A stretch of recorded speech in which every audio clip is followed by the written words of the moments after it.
vile vile katika namna kujifananisha na mashaitani, sawa kana lirijal au linnisa, sawa iwe kwa wanaume au kwa wanawake.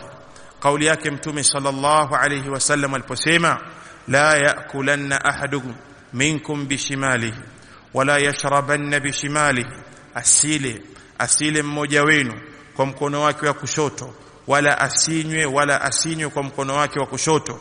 Fa inna ash-shaytana ya'kulu bishimalihi wa yashrabu bishimalihi, kwa kuwa shaytan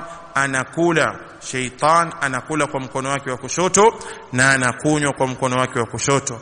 Faman yashrab bishimalihi au ya'kulu bishimalihi faqad tashabbaha bishaytan, yule ambaye anayekula kwa mkono wake wa kushoto au anayekula kwa mkono wa kushoto amejifananisha na mashaitani. Tizama katika namna ya kujifananisha na mashaitani katika ulaji, ni kule ambapo mtu anakula hapo hapo anakunywa, pengine anakula wali au biriani au ugali, lakini pembeni kuna glasi ya juisi au futari, kuna maziwa au kuna juisi au kuna uji, ikawa anakula kwa mkono wa kulia, lakini glasi ile akikamata au ile bilauri au kile kikombe cha uji anatumia mkono wa kushoto.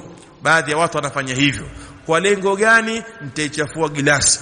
Wewe kuichafua glasi unahisi ni bora kuliko kuichafua dini? Lipi lilokuwa bora? Undochafulia dini yetu ya Uislamu. Hayo ni makatazo. Haina maana kwamba kula kuliko haramishwa ni kutumia mkono wa kushoto wakati wa kula tu au wakati wa kunywa tu. La, hata wakati unaunganisha vitu viwili, unakula huku umekamata chupa ya maji kwa mkono wa kushoto unakunywa. Tena wengine hujitia ubabaishaji tu, hukamata mkono wa kushoto alafu wa kulia pale husukumizia. Yote ni mambo ya haram.